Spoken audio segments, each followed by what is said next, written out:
Bonjour chers fans de challenge. Alors cette semaine, je veux vous aider à vous simplifier la préparation pour que votre été soit serein et efficace le plus possible.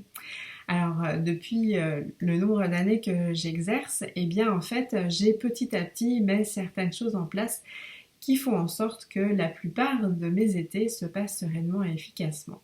Donc, je vais vous partager ces 5 étapes afin que vous puissiez anticiper et vous organiser. Alors la première, eh bien en fait, c'est vraiment de pouvoir faire un bilan.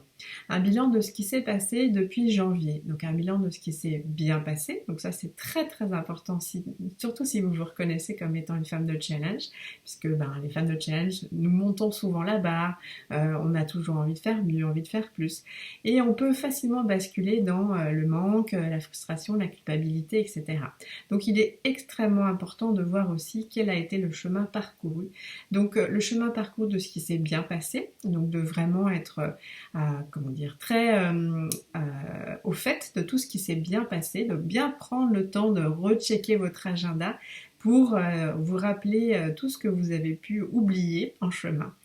Ensuite, ce qui ne s'est pas bien passé. Donc soyez la plus factuelle possible pour que vous n'embarquez pas non plus dans votre frustration et vos émotions qui pourraient peut-être dire que certains événements ne se sont pas bien passés, mais en fait ça n'a absolument rien de dramatique. Et donc dans ce qui ne s'est pas bien passé, identifiez ce que vous souhaiteriez quand même pouvoir continuer. Et du coup dans ces éléments-là, eh bien identifiez ce qui doit être fait différemment pour que la prochaine fois, eh bien en fait ça se passe comme vous aimeriez que ça se passe. Donc en ayant fait ce bilan sous ces trois aspects, déjà là ça va vous faire quand même pas mal de bien, puis vous aurez bien l'impression d'avoir commencé à boucler un cycle. Donc cette première étape est très importante. La deuxième, ensuite, en découle, puisque l'idée c'est de vous situer bien dans le temps de cette année et d'identifier bien en fait où est-ce que vous voulez être rendu à fin décembre. Donc vraiment le plus précisément de ce que vous savez aujourd'hui, donc de votre chiffre d'affaires, du nombre de clientes, des projets que vous aimeriez avoir achevés, ou bien où est-ce que vous aimeriez en être rendu dans les étapes, en termes de communication, qu'est-ce que vous aimeriez avoir déployé. Voilà, soyez la plus précise possible pour vraiment vous projeter le plus concrètement et le plus clairement à fin décembre. Donc ça c'est la deuxième étape. La troisième étape, eh bien en fait là vous endossez votre casquette de manager qui a bien entendu ce qu'a dit le chef d'entreprise, le capitaine de votre navire, et bien se dire bon voilà, pour que ceci soit réalisé à fin décembre, voilà les actions qui doivent être mises et voilà les échéances qui donc doivent être respectées.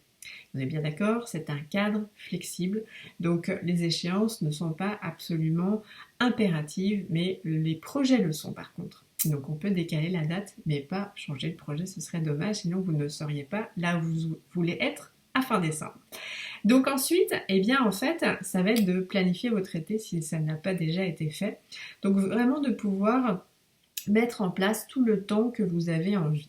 Donc non seulement du temps en famille, évidemment, avec des amis, avec votre conjoint, avec vos enfants, avec votre vous-même, et évidemment, si vous le souhaitez, eh bien aussi du temps où vous voulez travailler.